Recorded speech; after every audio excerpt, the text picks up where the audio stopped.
What's up, guys? Welcome to another episode of Off the Bench podcast. I'm your host, Cody Kimberlin, with my co-host right here of Bam Bam Sports, Trevor Henson.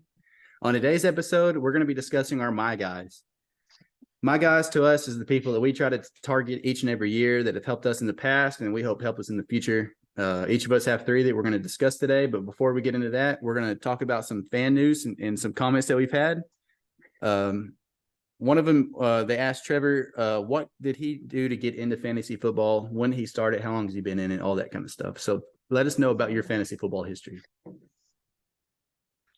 So I got into it right after high school. I really didn't play a lot in my younger years until I entered into one of our legacy leagues. It's a big money league. It's about 150 a team. There's 12 teams. PPR league. We went from snake draft to auction draft. I using IDPs, every type of thing you could think of. We've tried dynasty leagues as well on a separate account. But that's kind of when I started. I took over for my dad. The league's been going on for like 20, 30 years since they're waiting to see all the stats come in to write and calculate it all back in the day when fantasy started. So it's a really cool league. It's been going on. We do a very big party every year. And then of course I had started my own league with different crew of guys. I've been doing that for the past 8 years. I also been in a part of like some dual teams where I did it with other people, where there's 16 team leagues where they're pretty deep PPR, and I did that with a friend. We won it back to back years, and it gets deep. It's tough. Like you got to really pay attention to everybody. So won that back to back, and then I was in too many leagues at that point, so I got out the third year, but and haven't done it for a couple of years. And then there is one other league. I call it my challenge league. With a group of guys that I met a couple of years ago. We have the draft at Hooters every year, or Twin Peaks, one of those, where the guys get together and we actually have all our laptops while we're at Twin Peaks or something and do the draft. And but for some reason, I mean, they make it challenging for me. It's one of the leagues I don't do well in. And that's why I stay in it for sure. As much as some people would want to get out, you're like, well, you're in other leagues, just get out. But I've won quite a few times. There's a lot of key players that have been a part of that I've drafted for reasons why. It's all strategy. You got to be smart with it. It all depends on the point system you're in. Yeah. Whether it's snake or auction. So that's kind of my history. And I'm 32, so I graduated high school in 2009, so I've been doing this now for about 12, 13 years, and I'm going to keep doing it. Yeah, that's awesome.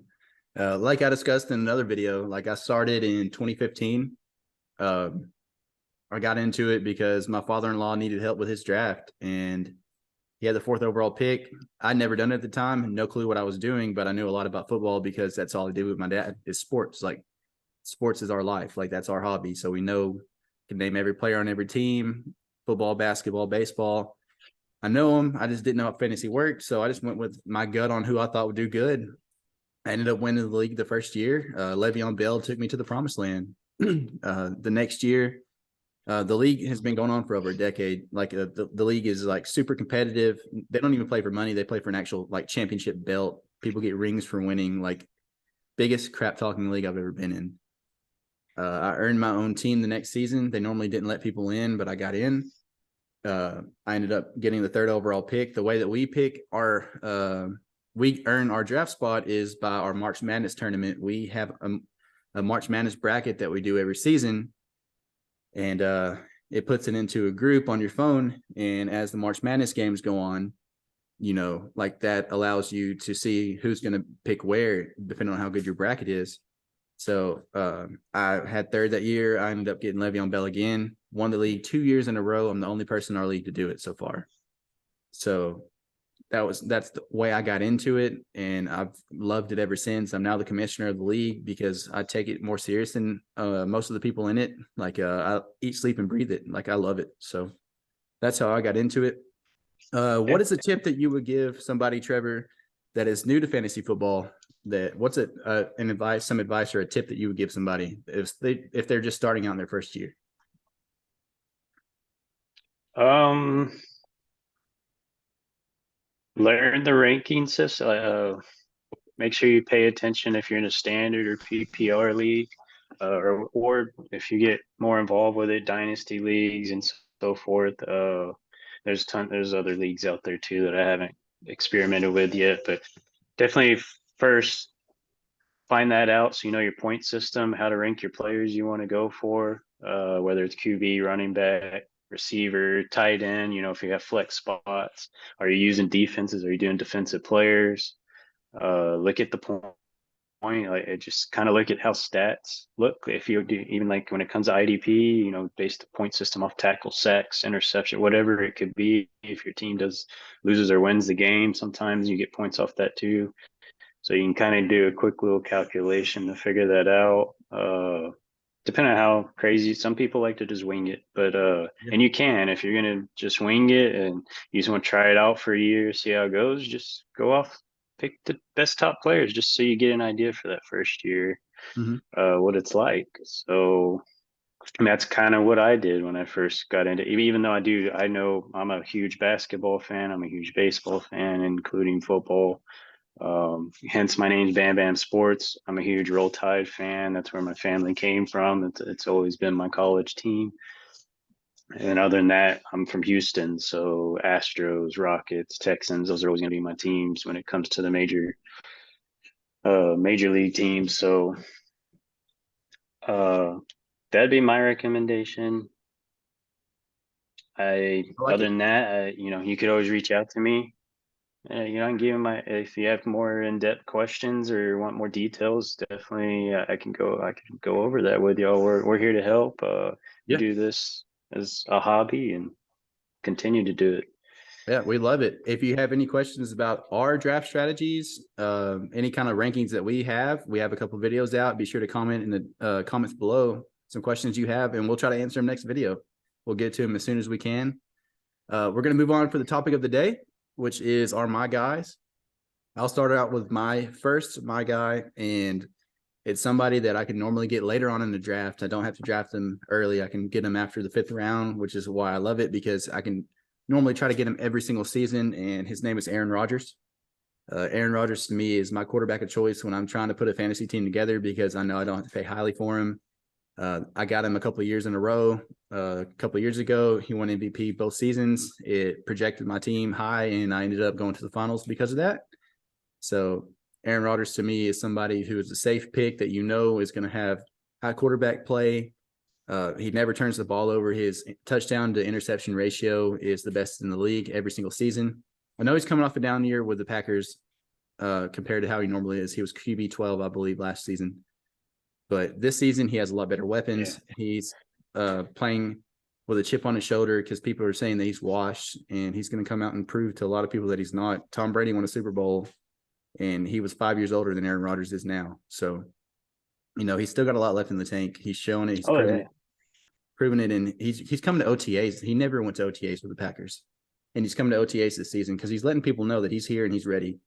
So for me, Aaron Rodgers is my first on my guys list. Trevor, who you got as your first? First, commentate on Aaron Rodgers. I do agree with that. I mean, even when he's been around since I first got into fantasy football, like we were talking about. That was back in like 2009. I think he was the #1 quarterback back then. So that was like when Chris Johnson was on the Titans going off, and Aaron Rodgers, and I think Andre Johnson, Texans. He was the #1 receiver that year in 2009 too, and he's been around, and he's been a top quarterback in many other years too. So he's consistent. He is getting old. I mean, it happens, you know, Brady, Peyton Manning, or any other veteran quarterback. Ben, you know, he stuck in there as long as he could too. So, and Aaron Rodgers is going to continue to do that. He's going to keep fighting. He's a fighter and a winner. So, and I think he's going to do that with the Jets this year too. As far as mine goes,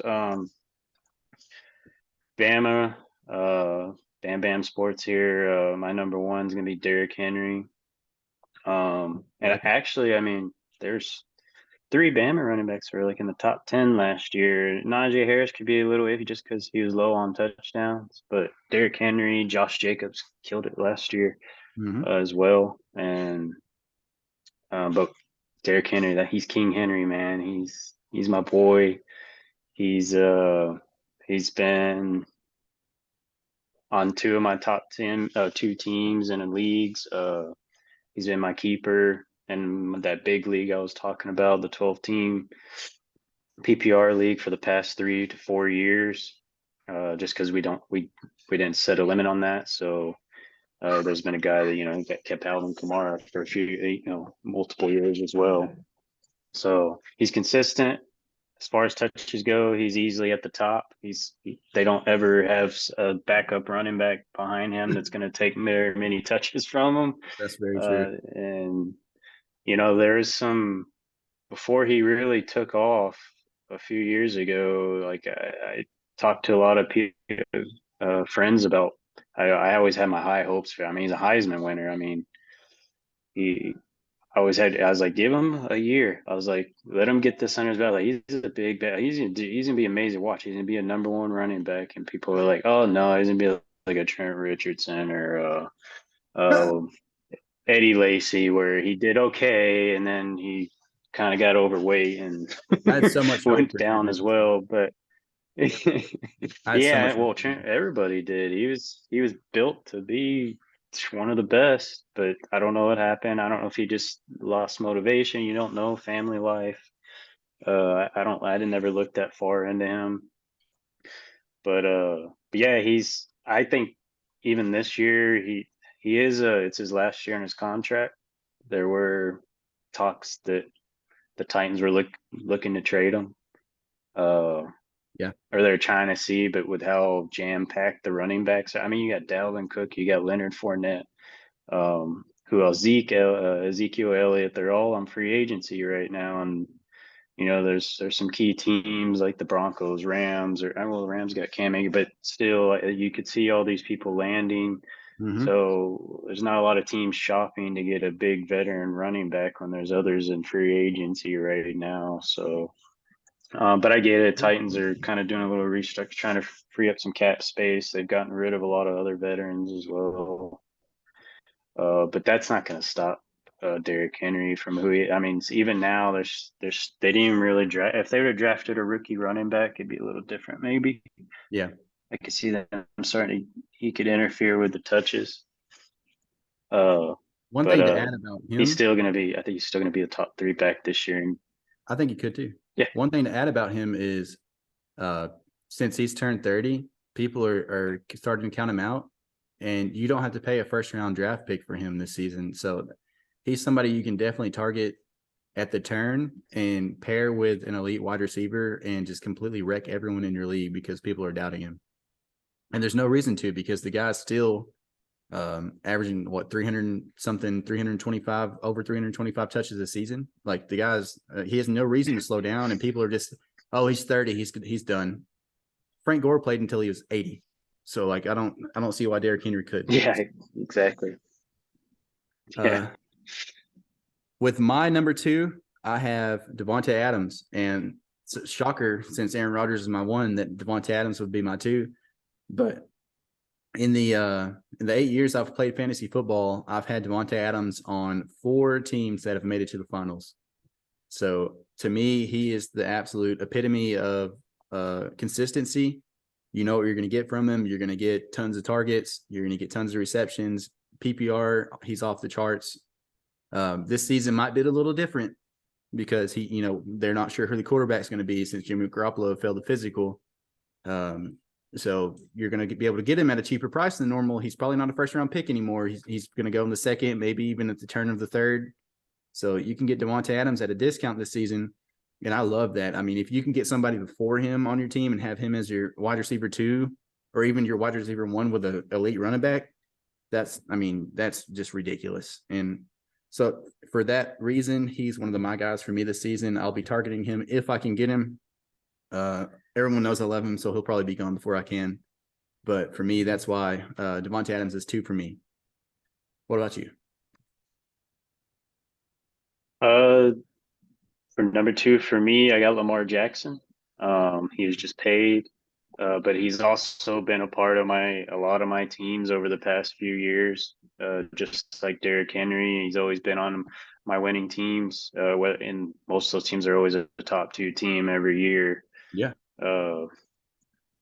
And he's not the main reasons. If you're gonna look at fantasy points, if he did have any like years where it seemed like he wasn't as much, is just because he's got hurt every once in a while. But Mhm. now that with their new scheme and then the new weapons they got over there on their receiving side, I don't see it. I think as long as everybody's healthy, I don't see them getting hurt. Just like we were talking about in the top 10 QBs.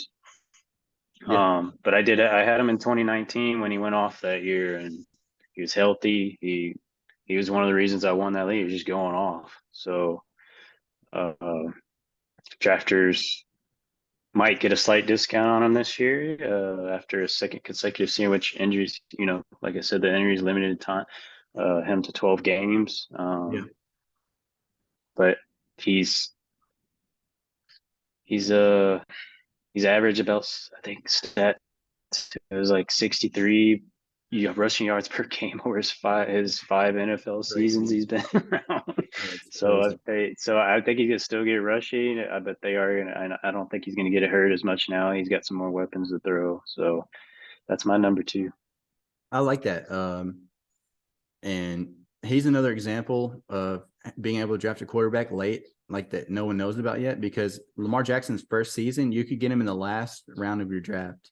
And if you did, you won your league because, nobody knew what he was going to do. He came in and just completely killed it and won everybody all kinds of money in fantasy. So Lamar Jackson to me is a great choice. For me, my third and final pick on my guys is someone who no one else will probably have, but it's Justin Tucker. If you play fantasy football, and there's a kicker spot in your league, you have to start a kicker every week. And if you want to not get negative points for your kicker missing, draft Justin Tucker. He is the most accurate kicker in the history of football. The guy kicks 60 yarders like he's just flicking it across the field. Like the way our league scores points, the further away you kick, say you kick a 60 yarder, you're getting 6 points. Say he does that and kicks 2 or 3, the guy's going to give you 15 points a game. Like Justin Tucker can be a league winner. And for me, he has been. Like Justin Tucker has weeks that I was going to lose. Justin Tucker gave me 20 points because he just never misses. And I know a lot of people think that's crazy. A lot of people wait till the last and final round just to pick up a kicker, pick one up in waiver wires. But to me, Justin Tucker is the difference maker year in and year out. I love him. I'll pick him every single season. Last year, somebody drafted him on, I think, the 6th round to spite me and made me pick another kicker. And I was heartbroken because that's the first time in 8 years that I had not had him. And I lost. I got second I probably would have won my fantasy league if I had Justin Tucker, just saying. So for me, that's my third and final. What about you, Trev?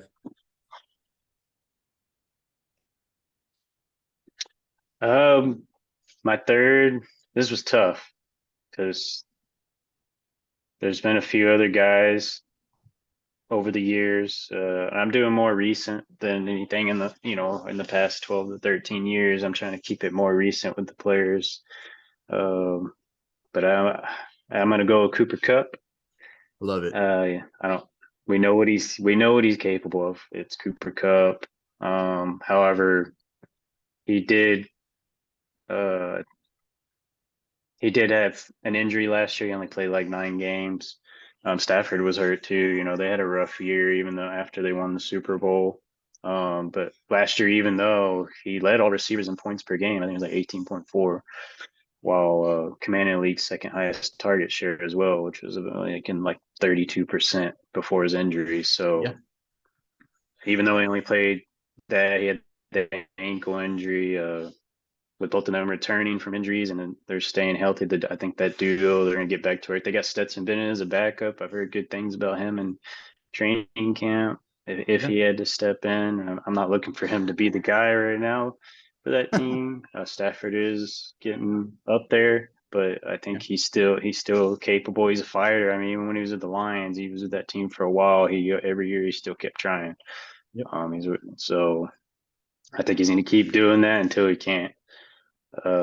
But yeah, he ended last year. I think it was like 812 yards and 6 touchdowns in 9 games, which ain't terrible. I mean, it ain't nothing what Devontae Adams did. I think he had like 14 touchdowns, but 1,500 yards. to end at the year. But he only played 9 games, and there was what, another 8 games they still had to play. What Yeah, Cooper he Cup could would've- have he would've easily been been. good. You know what he's done over the past few years. He's Yeah. been a #1 receiver, Triple especially the crown year they winner. won the Super Bowl. He went off. Triple crown. He almost had So 2,000. yeah, but I mean, as long as he's healthy, I mean, he's a for sure bet to have on your team, and Mhm. he's one of my guys that I'll be going for. Well, now, and just to end it with these 3 guys, I mean, it's very unlikely. I mean, that I could end up with Derrick Henry, Lamar Jackson, and Cooper Cup on a one team, and you know things could fall in the right places with the right draft order, or people making selections you don't expect, and then somehow they fall to you. It could happen, but if these would be the guys that I'd be targeting in each and every draft that I have. Yeah, I agree.